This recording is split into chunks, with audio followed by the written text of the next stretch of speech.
cette campagne antipatriotique menée Pour vous, par, Georges Kapiamba est un antipatriote? Non, je crois qu'il a démontré davantage ses limites. Pourquoi? Est-ce qu'il n'a pas raison? Est-ce que vous n'avez pas écouté ses revendications? Il a dit que nous ne respectons pas nous-mêmes le droit de l'homme en République démocratique du Congo, pas des manifestations, des arrestations arbitraires et tout ça.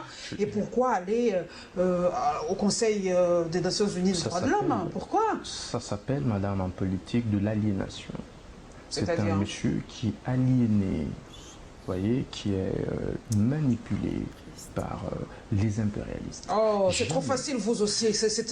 Non, l'Africain est-il aussi malléable comme ça? Est-ce que Georges Kapiamba ne peut pas réfléchir de lui-même? Madame, jamais un Français, jamais un Américain, jamais un Belge ne se permettrait de vendre aussi mal et négativement son pays comme l'a fait Georges Kapiamba. Parce que le droit de l'homme... Qu'est-ce que Georges gagnerait en obtenant... On respecte le français, l'autorité française respecte le français. Quand un Français meurt, le président de la République française fait un arrêt, vient s'incliner devant les corps des Français. Donc on respecte le français de par le monde. Quel est le Congolais qui est respecté? Vous avez vu les images des Congolais qui sont morts et aucune autorité ne s'incline devant ces autorités. C'est cela que vous appelez respect. Et pourquoi pas? Et pourquoi pas? Vous savez qu'aux États-Unis, jusqu'aujourd'hui, il y a la peine de mort, madame.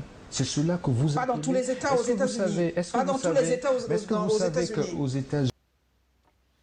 Tu dois arrêter de courir derrière des gens pareils. Parce que là, ça prouve à suffisance que le régime répressif de l'homme de Kigali avait son emprise sur M. Mutamba. Donc, aucun respect pour les morts. Ces morts-là, ce n'est pas en vain. Hein? Ils ont été par son mentor, M. Kabila. Oui. Donc, son mentor qui a commis l'acte. Mais il dit, la journaliste lui dit, mais est-ce que vous pouvez aller vous incliner, même ne serait-ce vous incliner par respect pour les morts? Il dit, est-ce que c'est ça le respect? Donc, Kagame, pour Kagame, les Congolais ne sont que des animaux. Et le bras invisible de Kagame, c'est resté avec M. Mutamba. Moi, je regrette, j'ai déjà publié M. Mutamba ici, en train de prier ou quoi, mais je le regrette amèrement. Je ne savais pas qu'il était si méprisant et méprisable envers le peuple congolais. Non. Ça, c'est vraiment une insulte. Et vous rendez compte, mais j'ai suivi aussi le pasteur Coutinho. Ce qu'il dit, c'est vraiment les tortures qu'il a subies. Je me demande où était ce monsieur. Parce qu'il est en train de condamner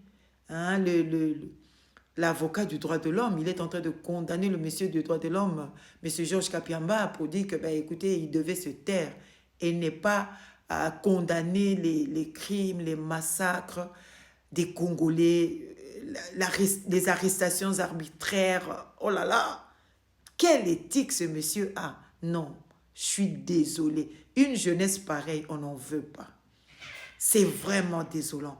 Donc, je ne peux pas m'incliner. On ne peut pas s'incliner. Et c'était comme ça le régime répressif de M. Kabila.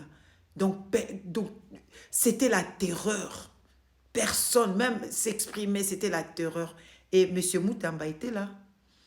Et en train même de parler d'une façon, je ne sais même pas comment le qualifier.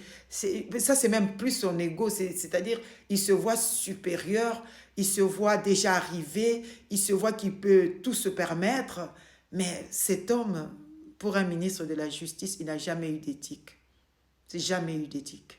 Et c'est comme ça qu'il traîne les koulouna tout autour de lui pour aller l'accompagner, je ne sais pas moi, à la justice. C'est vraiment, il n'y a pas d'éthique. Congolais, tu as des droits fondamentaux que tu dois apprendre à défendre. Tu ne peux pas te laisser manipuler, ne serait-ce par quelqu'un, je ne sais pas moi, pour des miettes. Tu mérites mieux. Tu dois accepter de te donner la dignité parce que Dieu t'a créé avec des droits fondamentaux. Eh bien, arrête de te faire manipuler, arrête de te faire, je peux dire, escroquer. Que Dieu vous bénisse.